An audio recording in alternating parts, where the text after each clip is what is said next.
All right, so we heard the song better, and today we are going to talk about how to make our performance better. But before we start, it's always important for us to put all of us back on the same picture and remind us what happened yesterday, because it's so easy for us to forget about what happened yesterday, even for just 10 minutes ago. Don't you agree with that? So the most important thing in computer architecture, to be honest, I can't allow you to leave this classroom without knowing anything except for this one. So don't forget, every computer right now is a von Neumann architecture-based computer in a way that the computer should have three basic components: processor, memory, and storage. And every time when we want to run a program, the program must exist in a secondary storage first. And who generates that program? It's probably compiler, it's probably you writing the assembly code, and then assemble it into binary. And the format is a machine binary where it contains instructions that encoded in a binary format that your processor can understand. And for the data that the initialized data that your program needs to work on, they also have to be part of the compiled binary. And again, being represented in a format where your bare metal machine can understand. And whenever you want to run a program, some system software, for example, your operating system loader or your programming language runtime, has to put this binary into a memory location where your processor can later access and fetch the instruction and perform operations based on what the instruction want the processor to do accordingly. And as you can imagine, if you give the processor a different combination of machine binaries, or say different combination of instructions, what that did to you is a different functionality that this instruction can implement. So the good thing about this architecture is that by changing the instruction sequence and the data that you put into the program, the computer can be completely different in terms of the functionality they expose to the user. And in many cases, no matter your companies or yourself, you all care about having good performance on your application so that it saves our time or save the money for the company. So among all the matrices we found, one common thing is that a lot of them are related to time. So this tells us that how to shorten the execution time is probably the most important thing as a programmer who cares about computer architecture.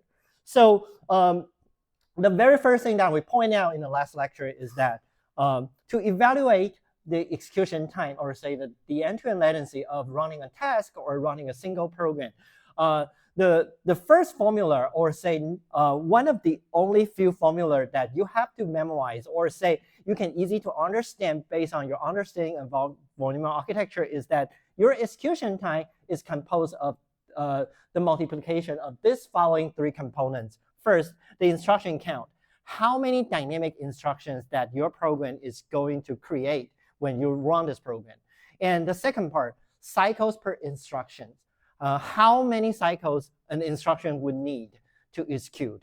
And finally, how much time it takes to for a cycle, which is the cycle time related to the flip of your clock rate or say frequency. And in many cases, especially nowadays, a lot of companies, they would like to advertise the performance of their systems with a new performance matrix, well, not a new performance matrix, but a performance matrix called flops. So for example, NVIDIA or even like game companies, they always sell their hardware by advertising the T-flops they can achieve. However, if you check the formula of T-flops, it completely ignored the instruction count. So the T-flops can be really misleading if your system has anything that would change your instruction count.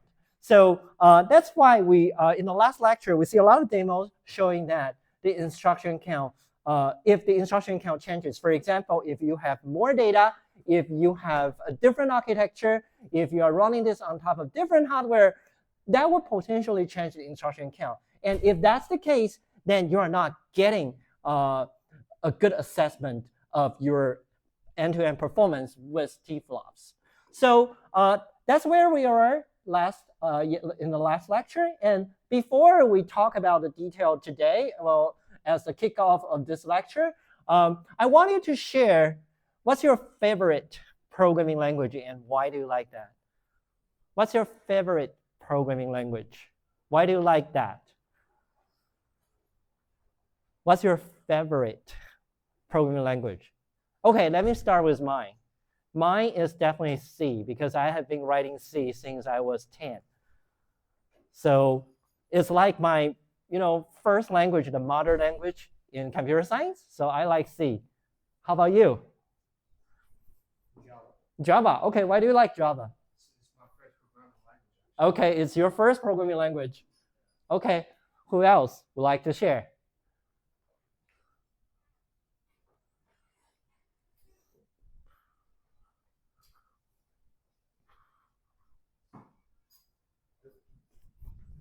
I like Solidity because I did a project in one team on Solidity. Okay. Yeah, very fun. What's the language again? Solidity. Solidity. It's Ethereum virtual machine-based language. Yeah, okay. Okay, I will check that out. And also Java. Java was also my first language at GCSE, so it's one of my favorites. Okay, so sounds like we have a lot of advocates for Java. How about you? C++. Okay, why do you like C++? It's your first one. Everyone go with their first one. Who has their first language as Python? Okay, do you like Python? Okay, you live with it, but you don't like it that much. I mean, Python can have its places. Like if you want to just do like simple logic-based stuff, it's very good. But however, when you bring memory into it, allocation that sometimes might need to be brought in, that's where things get a little. Okay, so whenever you want performance, you feel like I have limitation in Python, or I have bugs, I have limitation in Python. Okay, so those are good, and we will talk more about programming language later. But today we are really going to talk about what would affect the performance. And the first thing I have to tell you are the most important factor, and then we can discuss the choice of programming language and what compiler can do for us. And a lot of us think computational complexity affects a lot, and in a lot of demos it failed, and I want to show you why it failed. So first of all, what affects each factor in the execution time equation? But I like to ask you to think about this first. So can you tell me what can you affect?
All right, so let's see, what do you guys think? Okay, so a lot of you think the answer is B. So why don't you go ahead and discuss with your friends regarding what's that one thing do you think you can affect?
Okay, looks like you guys are getting quieter. So why don't you put your answer in?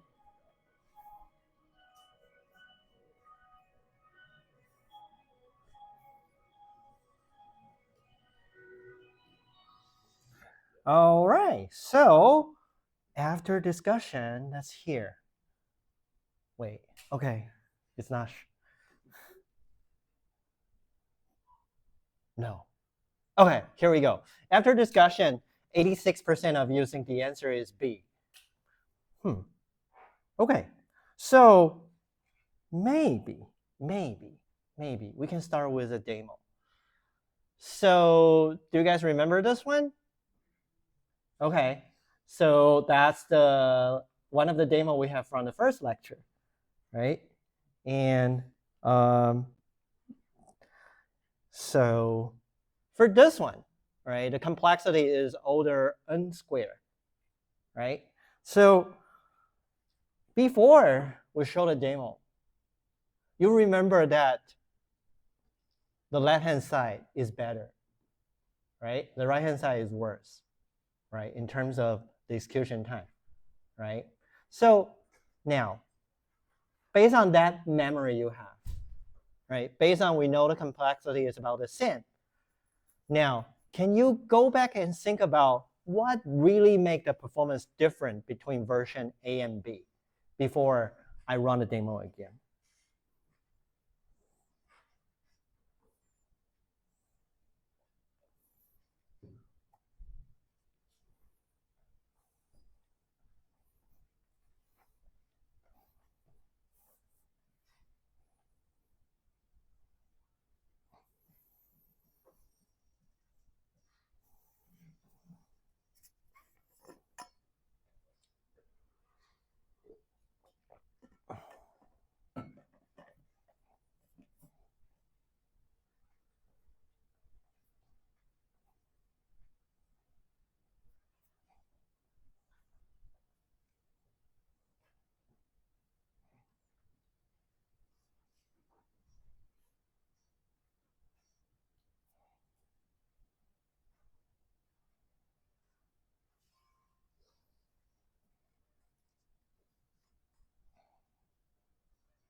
All right, so take a look of the initial thoughts that you guys have.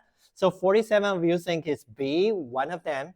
24 of you think it's C. So why don't you guys go ahead and discuss, maybe the one that you think in mind is different from the one that others are thinking in mind. Go.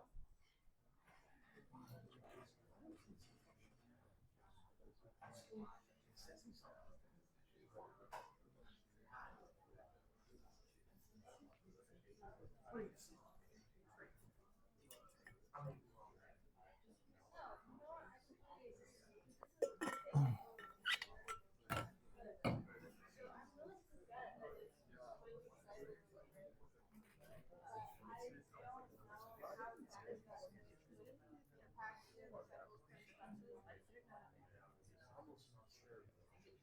It starts with one.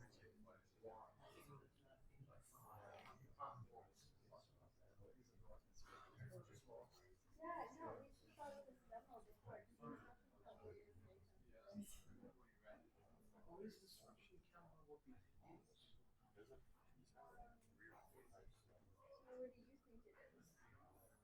what I told is the instruction count on each, if like for example, addition is like instruction. Dividing is like access.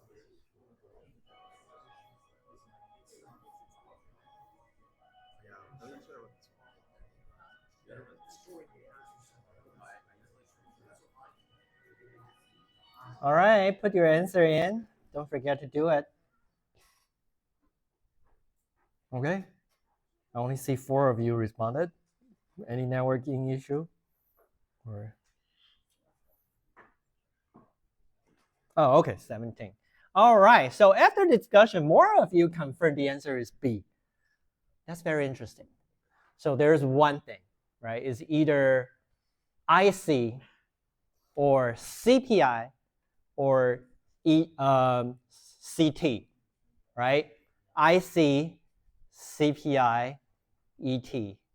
So right now, one interesting thing I'm going to do is that after I count 1, 2, 3, tell me it's IC, CPI, or CT.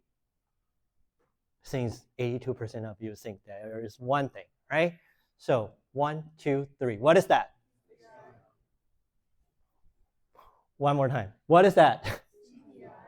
CPI. Okay. How do you know it's a CPI? Because this is what I thought. So accessing something from a particular stage, from a particular position is one instruction, and then accessing another thing is one instruction. Adding both of it is one instruction, and then storing it is yet another instruction. Okay, so pause a little bit, right? So basically, right, if I want to implement this loop, right, a few things that I need to do, right? First of all, regarding each statement in each iteration, right, what I need to do, I need to load this one, I need to load this one, I need to add this together, right? And then assign this to a variable and store it back, right? So maybe 5 instructions each iteration. Agree? Mm-hmm. Okay. Is it different on the right-hand side? No. Right? Okay. Keep going.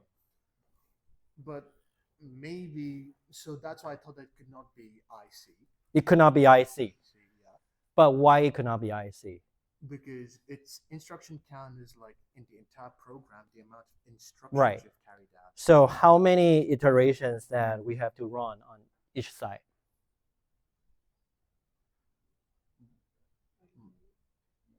Both I times j, or say array square, right?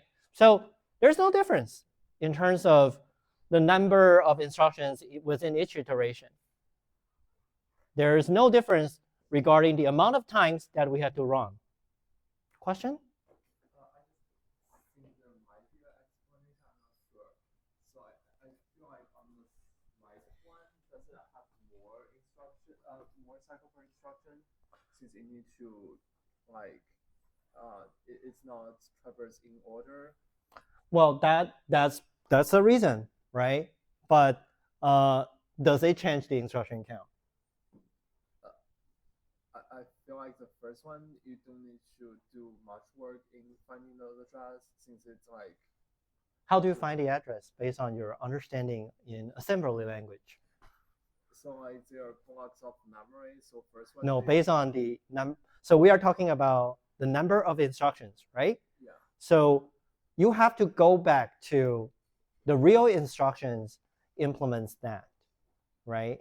So in S86, if you check the handout that we assigned for the first reading quiz, you will figure out that in the S86 memory instructions, they do have a format that you can give it 2 indexes, and one instruction can directly access the memory. So you don't need to have a specific different way to calculate the effective address for on both sides. Are okay with that? Yeah. Okay. So instruction count should be the same, right? Are we changing the clock rate of this processor by any chance? No, right? There's no evidence we are changing it, right? And since there are only 3 things in the execution time formula, the only thing that could happen to change is the CPI, right? So if you don't believe me, we can use the performance counter to run a demo and show you what really happened. So if you are running a Linux or even a Mac, I believe you can install a program called perf. And a perf is basically using the performance counter that your processor has to generate some of the stats when you run a program. So how can programming affect performance? So we are going to start with this pieces of a code.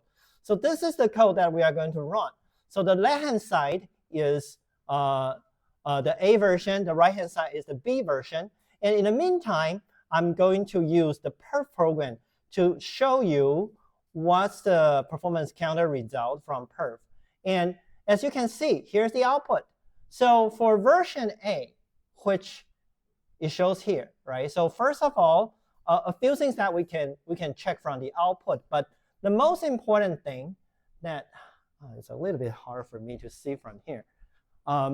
They should have an output regarding, okay, here we go.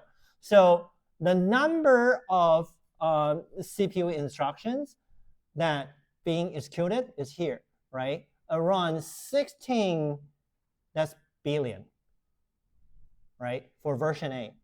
And for version B, right, it's about 16 billion as well. Do you see that?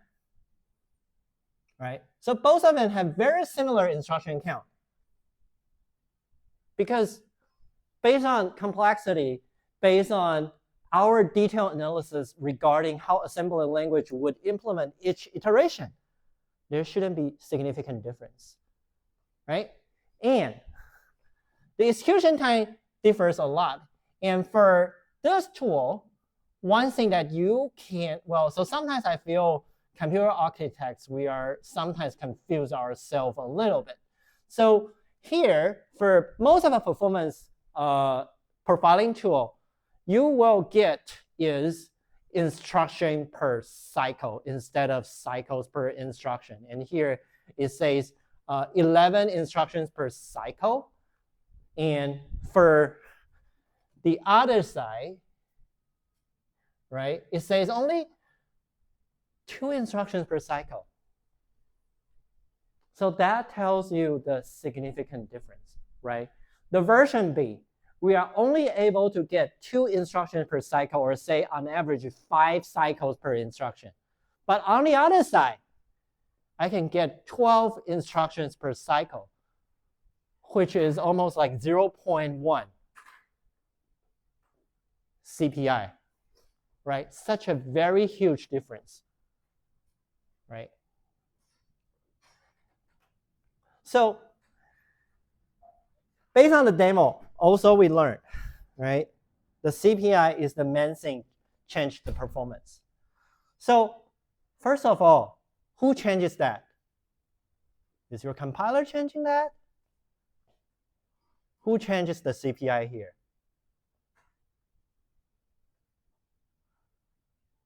Who changed the CPI here? Who can make a change from A to B or B to A? Programmer, that's you, right? So one thing that programmer changes here is the CPI, right? So programmer changes the CPI to make the performance of A better. Now, regarding this, what programmer make to make the performance better?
All right, let's see. What do you guys think? Okay, we have a little bit diversity. So why don't we go ahead and discuss with your friends and see to confront an answer with this.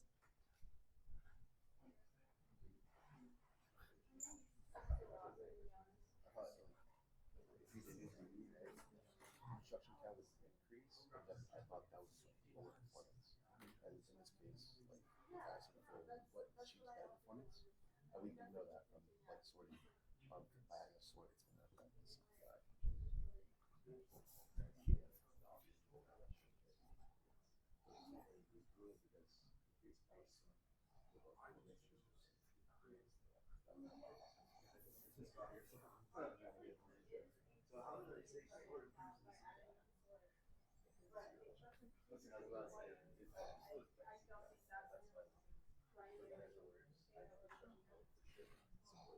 Because it has like different instructions because it's using a function.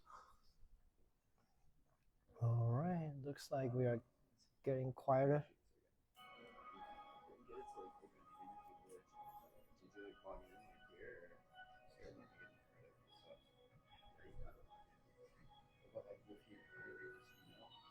All right, so okay.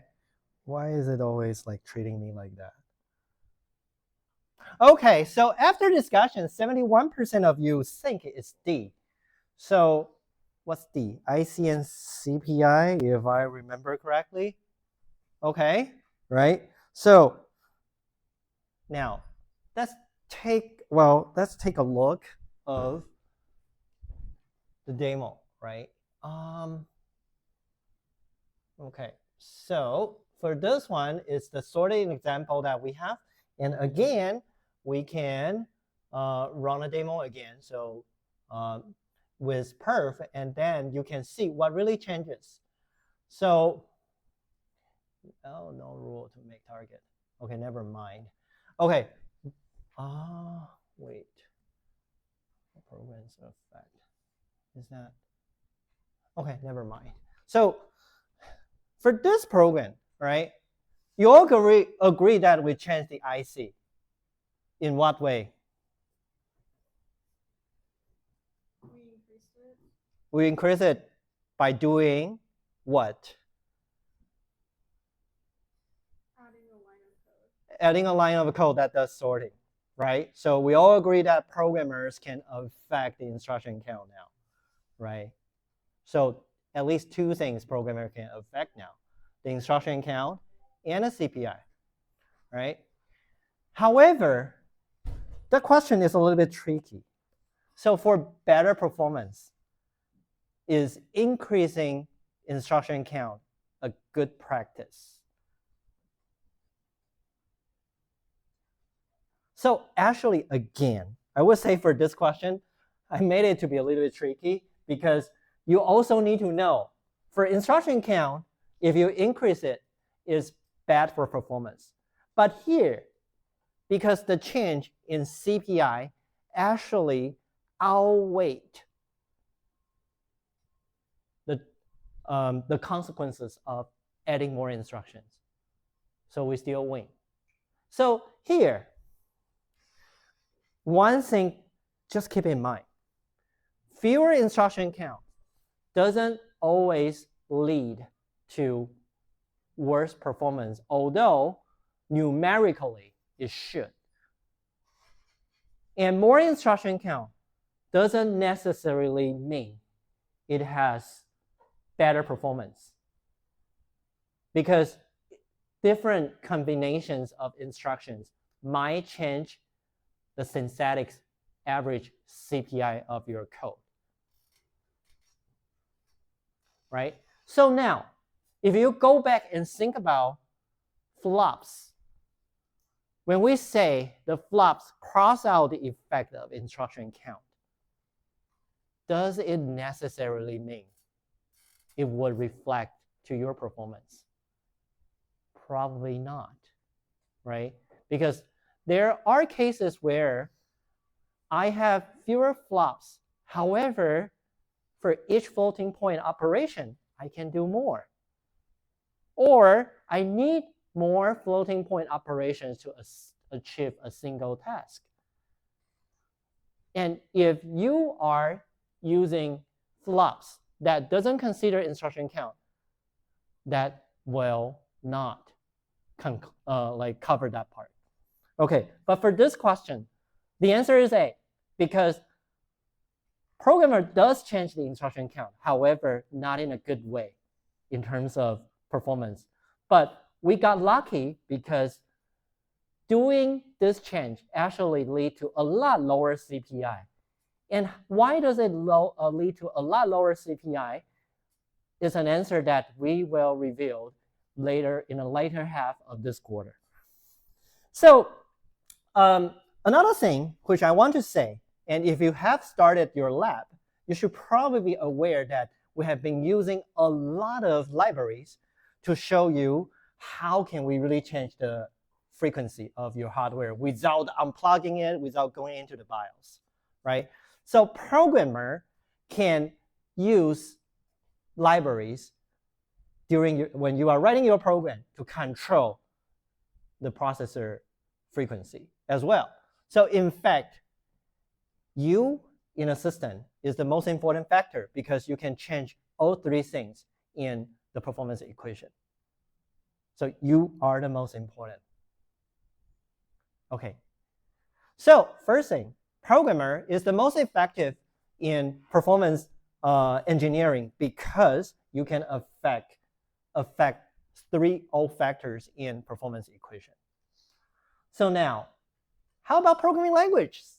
We just talked about programming language a few minutes ago, right? Oops, sorry, too fast.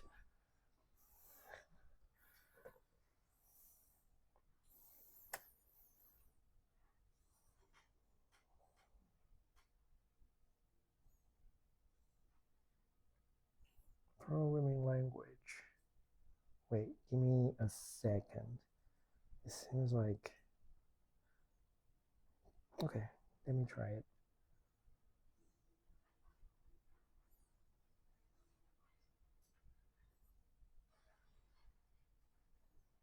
Okay, programming languages impact.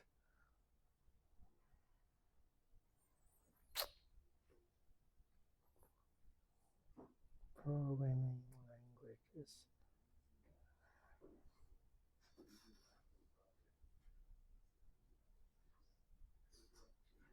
Okay.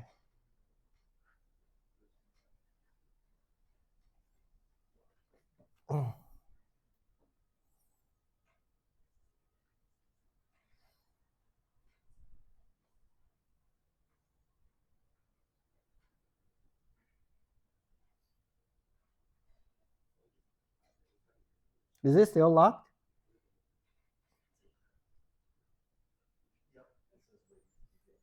Really? How come?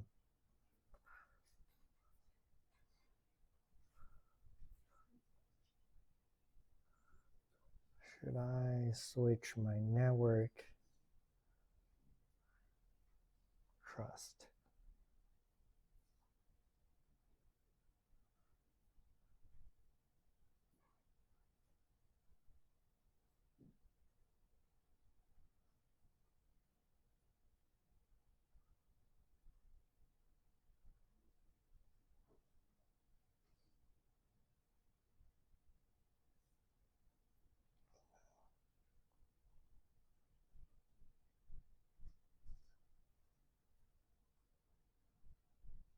Okay, here we go.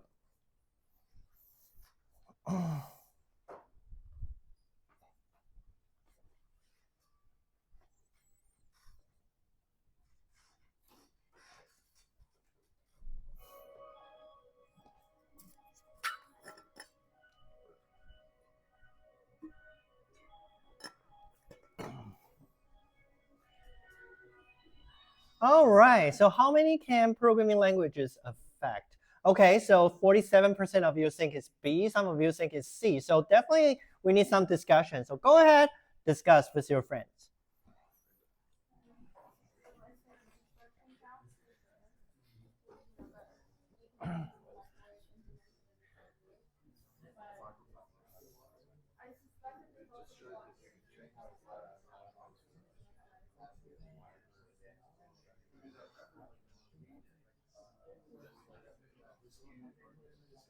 Well, the cycle time will probably be the same.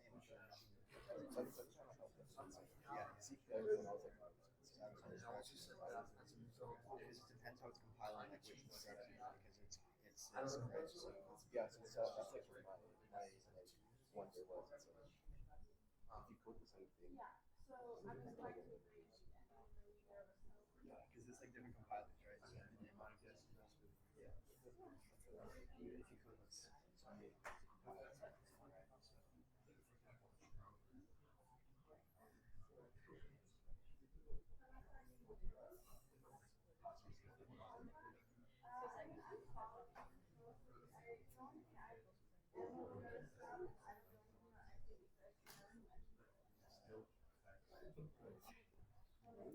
All right, don't forget to vote again.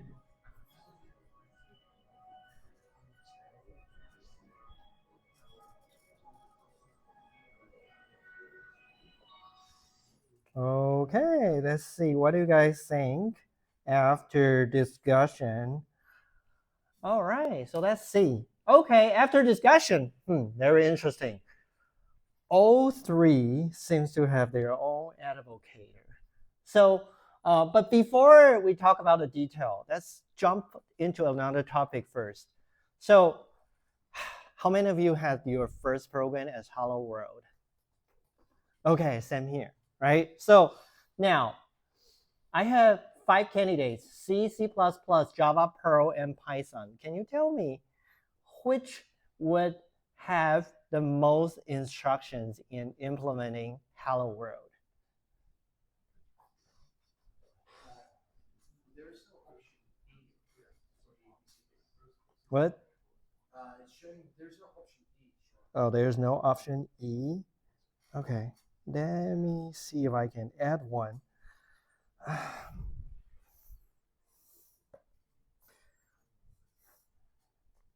Okay, add E.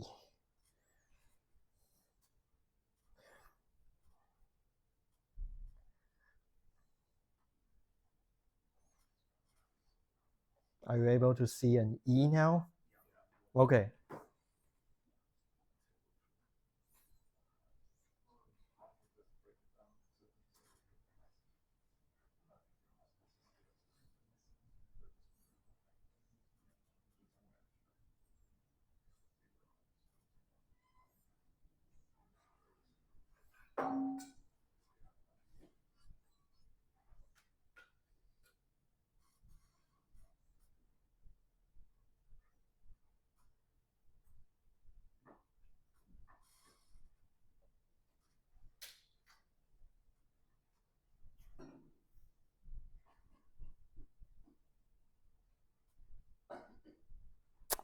You know what? Why is it not in? Oh, shoot.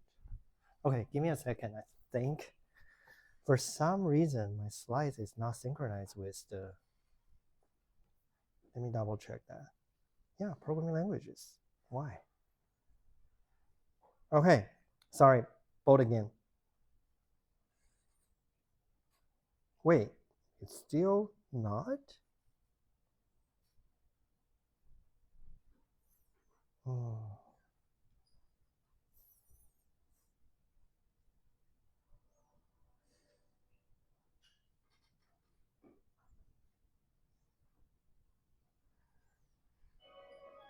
Oops.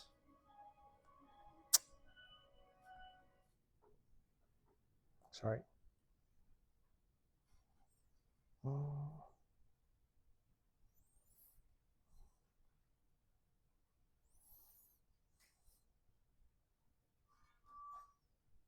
Oh. Okay, try this one now. Okay, try to vote now.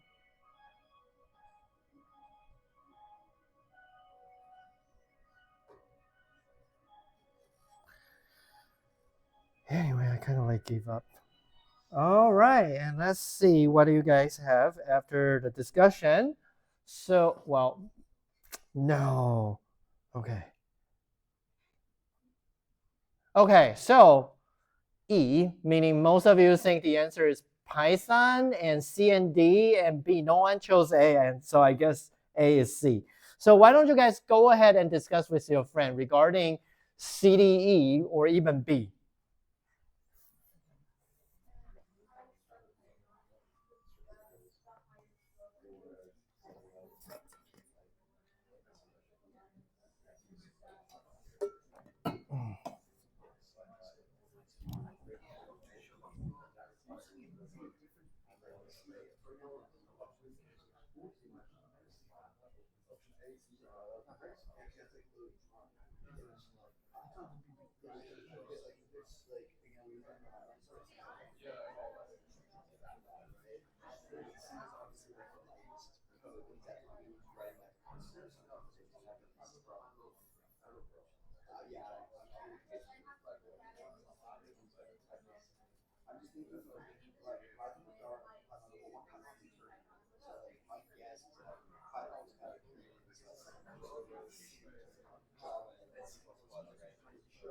Java, you have to have the jar and the JVM and all this stuff, and then you have to translate the variable in the JVM and send the right instructions to the actual instructions on the target computer. So it's like shitload of instructions. And then Python, maybe it's efficient, but it could be very good to go just in time for Python. Yeah. Maybe Perl's like interesting. Like it has some.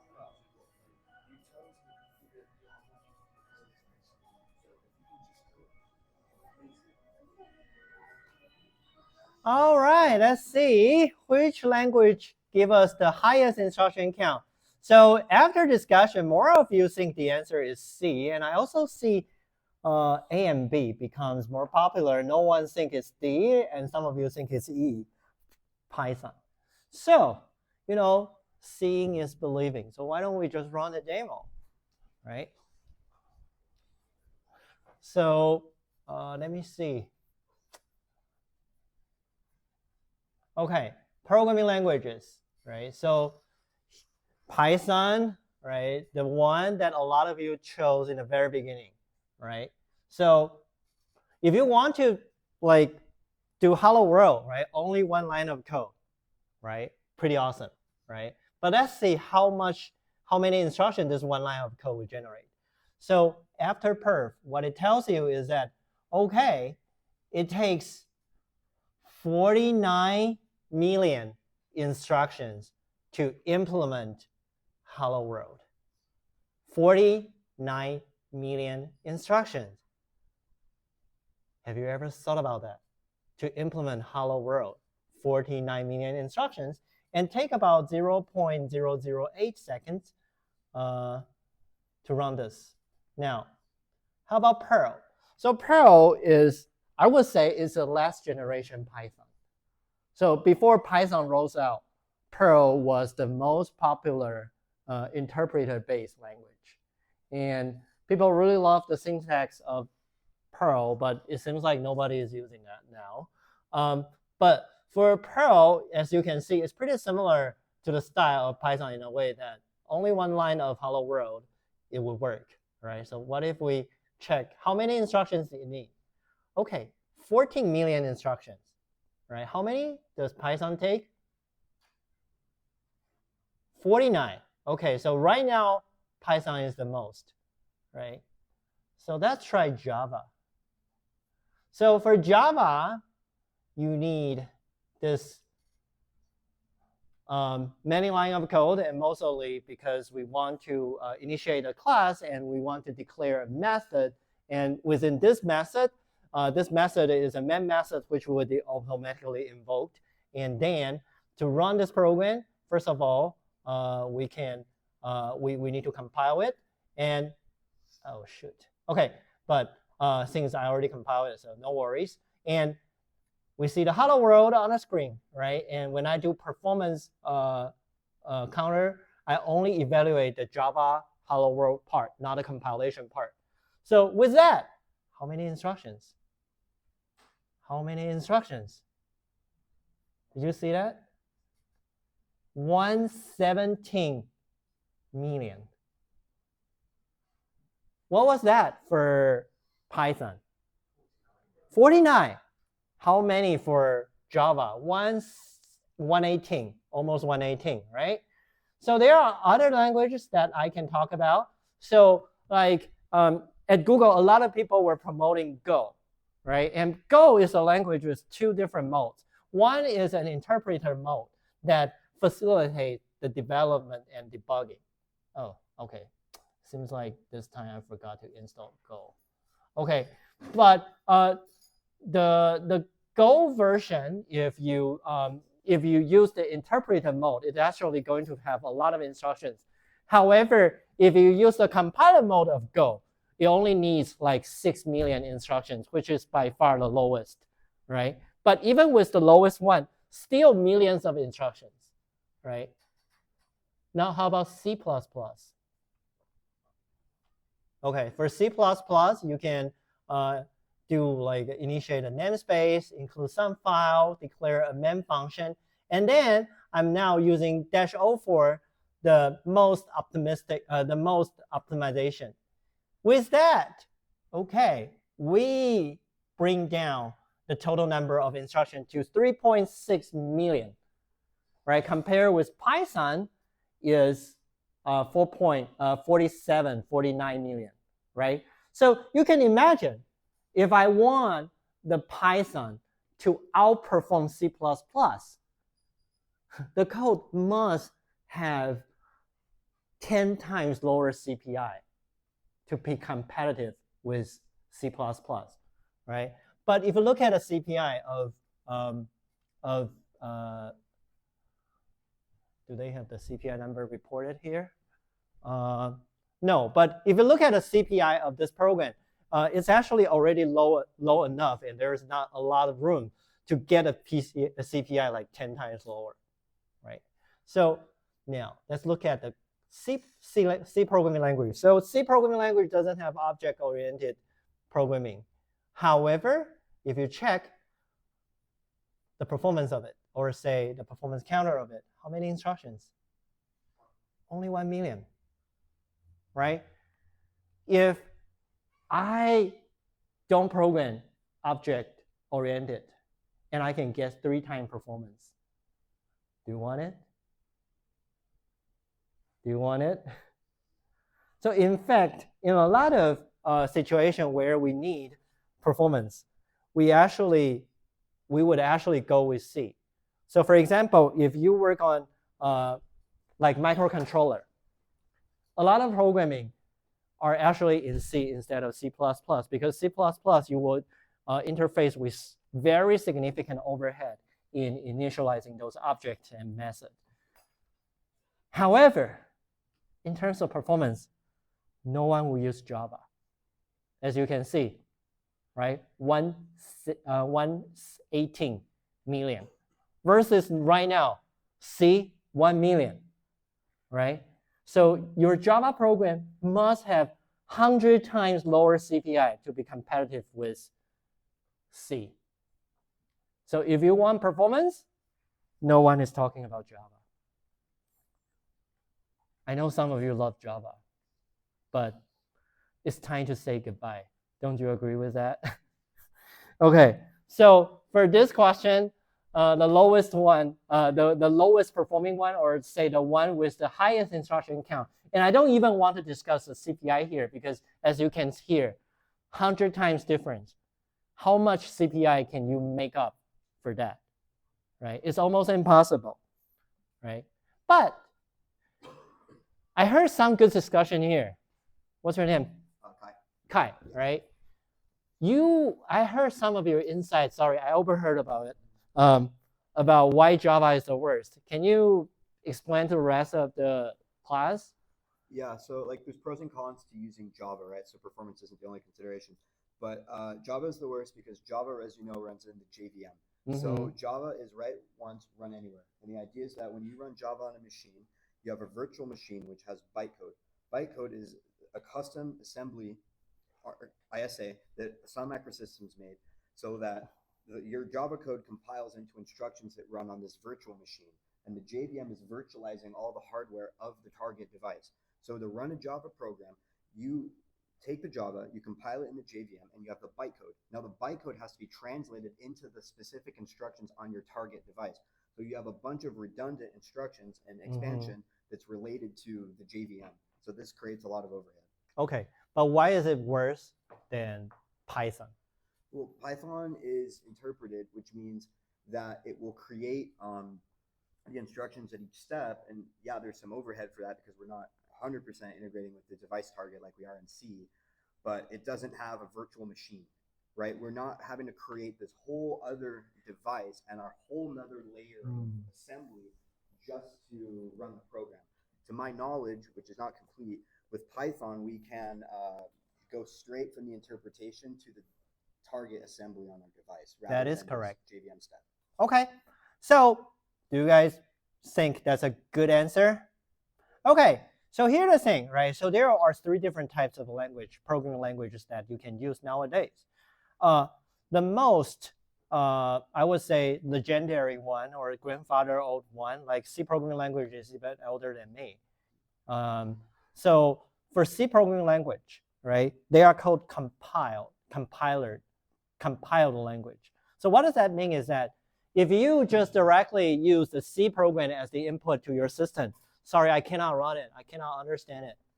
So what you need to do is that you have to compile the C code. By compile, you can consider it's a process of translation by going through the whole program and translate the whole program into a binary that consists of instructions and data as what we mentioned, right? So this is, and if you need to call external library or standard library, then during the compilation time, we would have hooks to link to the system library, or if it's a static library, we can even like combine a binary inside the executable so that you don't have to load it somewhere else, right? So sometimes, right, so it's interesting. So I don't know how many of you have that kind of experience, but on Linux, there are always the case that you want to run a program, but it say I'm missing this library, right? And when they complain about this, because they are using dynamic linking. However, on Windows machine, you seldom see that.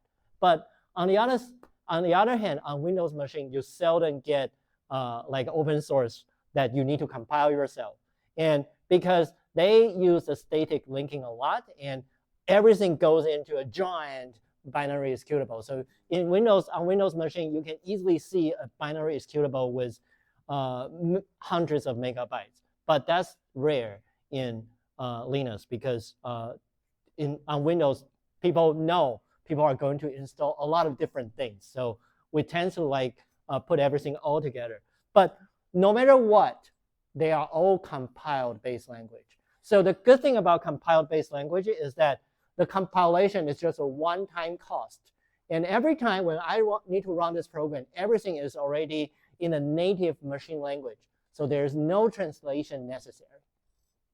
Okay, so what is that? So how about Java? So I know a lot of you like Java because it has very complete object orientation design, and its inheritance is a lot easier to understand compared against C++. To be honest with you, I still don't understand the complete concept of C++ inheritance even for now, right? How many of you are still with me, right? So that's why we love Java, right? And even sometimes I do want to confess that when I write C++ code, it has some flavor of Java. But why is Java so underperforming? Like Kai just said, right? So Java has 2 layers of, well, it's a compiled language. It's a compiled language, first of all. So you might think compiled language is good, right? So, but when you compile, it goes into a so-called Java bytecode. So Java bytecode is some kind of assembly code that only the Java virtual machine can understand. And it's called bytecode because they have really short instructions that only occupy 1 byte per instruction. For a lot of Java, it's only 1 byte per instruction. So that's why it's called bytecode. It's really small. And why do they design this kind of small binary? Because in the very beginning, we are too far away from that era, but in the very beginning, the network is really slow. How many of you heard about modem, right? Dial-up internet, right? So I can honestly tell you, like, when I wrote my first website, the network connection at my home is only like 56K, right? How large bandwidth do you have with your AT&T or Time Warner, right? And even for your mobile phone, you have more than 60K, have 56K, right? So it was so slow. And the thing is that some of them does even charge by the amount of data you transfer, right? And for mobile phone plans, a lot of you are still under that kind of restriction, right? So if I design a web app or a network app, how do I make sure that my application can run on everyone's computer? I have to make it really small, right? So that's why they designed Java as a language with very small bytecode. So it's so easy for you to distribute the bytecode with small amount of data volume, right? And because it's small, so the network time to download the app is really small, is really short, right? So that's the original purpose of Java, right? So Java is by no means to be a language very performing at the very beginning, right? And another good thing about the bytecode abstraction is that whoever has the Java virtual machine installed can execute the bytecode. So you are decoupled from what underlying machine was. So like, again, written in Java bytecode, right? I can run it on my mobile phone. I can also run it on like a desktop computer with RTX 3090. And believe it or not, if you want to execute that on the cloud server, you can also do that, right? So that's a good thing about Java. However, there's no free lunch. So the costly part of Java is that because it's a virtual machine and it has to design its bytecode in a way that's small and universal. So a lot of efficient design in machine language, they cannot take advantage from. So for example, Java bytecode is a stack machine, which means that they assume everything is in a memory. And why they do that? Because different machines have different numbers of registers. So for some of you already aware, like in your CSE30, what machines are you working on? RISC-V or something? Yeah. Right, you probably have like 32 registers or 64 registers, right? But from x86, you only have 16, right? So the number of registers cannot be assumed across different platforms, right? So Java bytecode has no choice to create an abstraction that relies only on memory, because everyone has memory, right? That's John von Neumann said, right? John von Neumann didn't say everyone should have register, but everyone should have memory, right? So everyone has memory. So it's safe to assume every computer has memory. So Java bytecode, everything is on the memory. So memory access is so slow. So Java is by default slow because it relies on memory so much. And the other thing is that every time when you run this, you have to dynamically translate that Java bytecode into the native machine code. And because those machine code, they tend to access memory more often, so they are really slow. However, in contrast, Python also has the interpretation nature. However, when Python interpret your code, they know what's the underlying architecture. So they can dynamically choose how many registers that I can use. And another thing is because Python or Perl, they were so popular. So a lot of people have been thinking about ways to make them better. So for example, although you see Python as a front end, but at the back end, a lot of libraries, they are already being implemented in C. So Python itself is just a wrapper of invoking C functions. So maybe your print is inherently a printf implemented in C instead of being translated line by line in C. So that's why Python is actually not that bad. However, given it has another layer over other high performance language, it still has an overhead. And the overhead is actually a lot. So that's why in a lot of cases, I do suggest if you want to explore new features or if you want to prove of idea, Python is a good choice. And however, if you talk about performance programming, you want to make your program fast, then you still have to learn C and C++. Okay, so now back to everything, right? We have seen Python, different programming languages can affect the instruction count, even though we are just doing hello world. And because the instruction count changes, so it also changes the CPI. However, it doesn't change the cycle time at all, unless the programmer invoke a library. However, without programmer's hints, the programming language cannot do that. And none of the programming language has the feature saying that I would adjust your clock cycle for you, right? So takeaway, programming languages can generate different machine code. However, that would change the performance significantly. So when you want to implement your system, design your system, you have to be really careful about your choice of programming language. Now, let's talk about compilers. What compilers can do for these two pieces of code.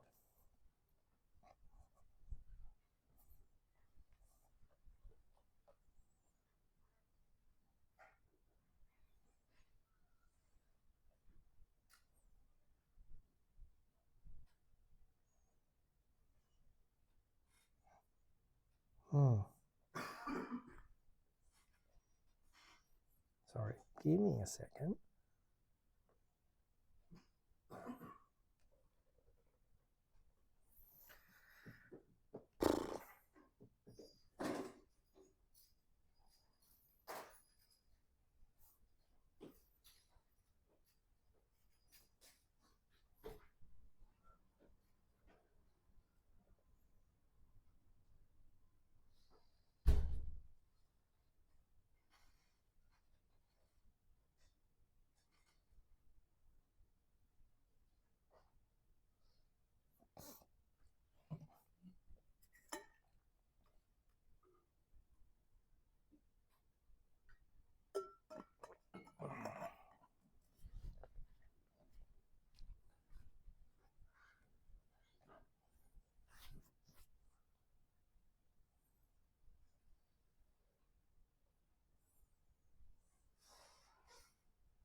All right, let's see. What do you guys think in the very beginning? So a lot of you think the answer is D. So that's 3, right? And some of you think it's E. So why don't you guys go ahead and discuss with others?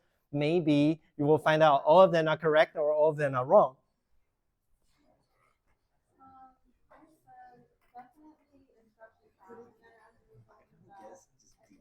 I'm not entirely sure. You know.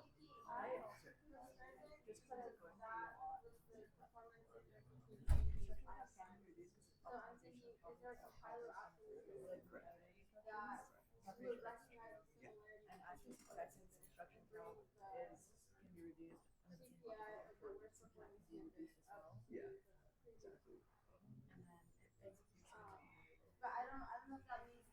Yeah, because maybe like sometimes like in x86 instructions can be multi-cycle. So like maybe this compiler had a multi-cycle instruction and replaces it with faster other instructions. Yeah. Yeah.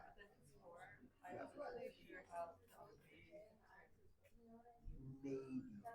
want to do it technically, you could like do loop unrolling and then splice it backwards and move stuff. You could, but like I just don't see how that would.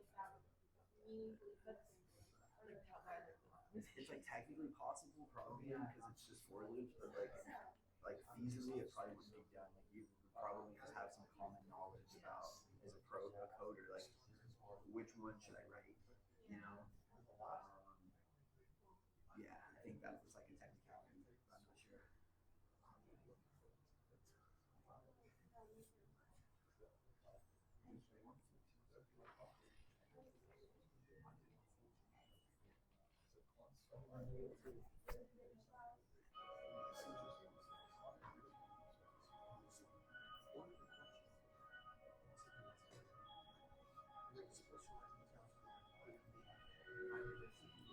All right, let's take a look.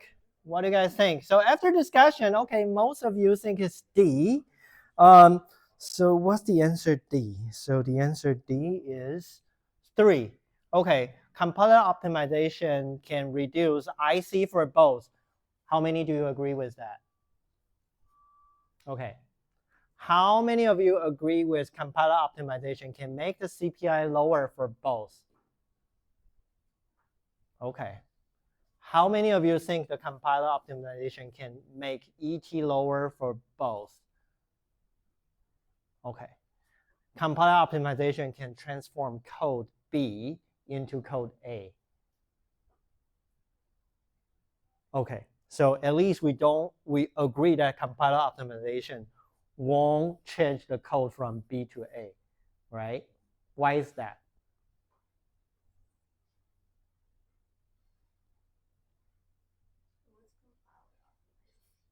What? So the compiler optimization is when you compile your code, you can turn on some of the flags to make the compiler generate more efficient machine code from the compiler's perspective. Does that answer your question? No? Yes. So you're saying when it translates your program into binary, it can also read it and then figure out how to write better binary. Right. So it's almost revising your code. Well, so here's the thing, right? How many of you have, okay, probably not, right? Have, okay, confess, how many of you tried use ChatGPT or Gemini in putting your assignment and having it rewrite your like essay? How many of you tried that? It's off the record, right? A lot of you tried that, right? How significant can ChatGPT change that? Sorry, can you please repeat your question? How many of you have tried to use ChatGPT or Gemini to rewrite an essay that you created?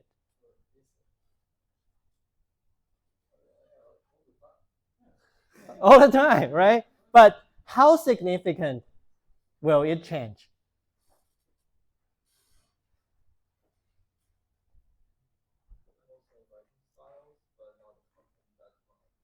Mostly writing styles, but not the content, right? As an individual who never uses ChatGPT to rewrite assignments, emails, or etc., it depends on how you write your prompt. It depends on how you write your prompt. Okay. Compiler is pretty much like that, right? So when I write my code, compiler would read it, go through it, try to understand it. But compiler is very conservative in a way that I want to ensure the behavior of the program must be the same before and after. And for example, changing from B to A to the compiler's perspective, that's too significant. So if I am doing a technical writing, right, what can I do is changing the syntax or say the grammar at a paragraph level. But I don't want to change the essay at a structure level. right? When you say like at structural level, do you mean like maybe like you don't want to like? I won't put your conclusion as your first paragraph to be short, right? So here's the thing. From the compiler's perspective, optimizing this statement, that's okay. But change the order of loop. Compiler has no guts to do that, right? So that's one of the limitations you will see in compiler. But for other things, let me show you the demo and see what a compiler can really do for us. So, so in modern compilers, we have many different levels of compiler optimizations. And I show you -04, right? But actually there's -01, -02, -02, 03, and 04, right? So now I'm going to give you a comprehensive demo regarding their performance. So here I'm running all versions of them, and let's see what's the performance. Okay, so give it some time. Okay.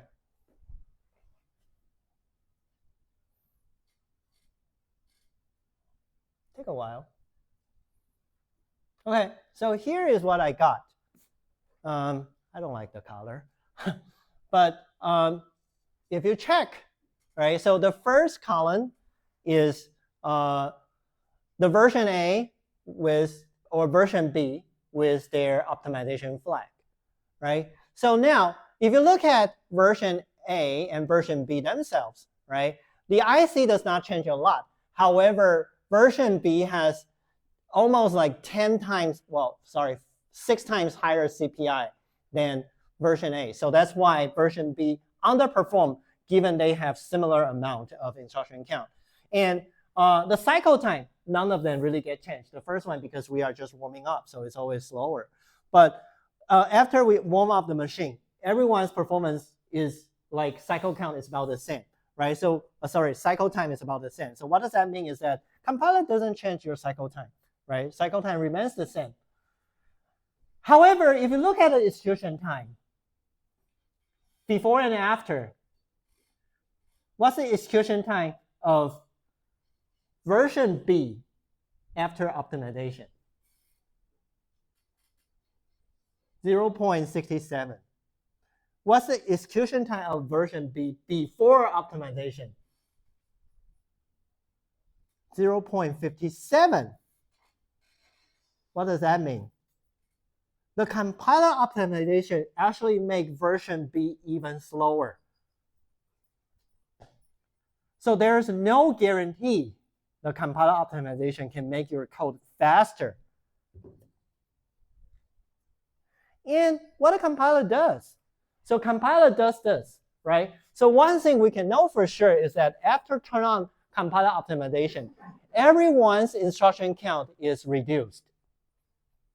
So one thing that you know now, the rule of compiler in optimizing your code is simply based on I thought fewer instructions would have better performance. Rather than if this combination of instructions would give you better CPI. Right? So that's why I reduce almost like 75% of the instructions after turn on compiler optimization for version B. But version B becomes even slower. However, on the other hand, for version A, right, when I turn on the compiler optimization to 04, it does reduce the instruction count by almost like 20 times. And the execution time also gets shortened by 3 times. Right? So what does that tell you? If we go back and review this question. So first of all, compiler optimization does reduce the instruction count for all of them, both of them. However, the CPI may not be lower because when we focus too much about reducing the instruction count, we might end up using some instructions with longer latencies. And compiler optimization doesn't make ET better for all the time. Like what just I showed you in the demo, right? It actually runs longer because you turn on this compiler optimization. And fourth, compiler optimization cannot do anything that would potentially affect the correctness of your code. So compiler optimization won't turn code from version B to version A, right? So only thing I can show you is compiler optimization can make your binary smaller. But other than that, nothing is guaranteed, right? So what does that tell you, right? Compiler optimization can help, but if you have a crummy software that you wrote, sorry, compiler cannot make it better, right? So you are still important, right? So how about computational complexity? So now go back to this, right? As I said, compiler optimization is to me pretty similar to the idea of computational complexity, is that we think fewer operations means better performance. However, not every operation is equally weighted in terms of the execution time. So as you might be aware later, memory instructions, they would typically take longer, right? If you have a control flow instruction, that would take way longer than many other instructions. So sometimes you think if else is something that we can do in our code, but I will tell you, if possible, don't do that because they are really slow, right? So, but what it says is that, right, arithmetic or say algorithm complexity provide a good estimate on the performance only if everyone is weighted equally in a performance equation. Every instruction, every operation. However, that's never the case, right? So that's why the optimization doesn't always, the compiler optimization doesn't always help. Computational complexity doesn't really predict the performance. So as a summary, we learned performance equation, and we know instruction count, CPI, and cycle time, they are very important.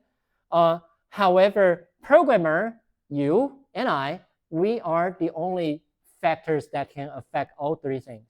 Compiler, they might help, might not help. The choice of programming language, they drag down the performance. They could have a significant play in the performance. However, who decides what programming language to use? It's also you, right? So, and also computational complexity, or say algorithm complexity, it provided you a good estimate about the growth of the same algorithm.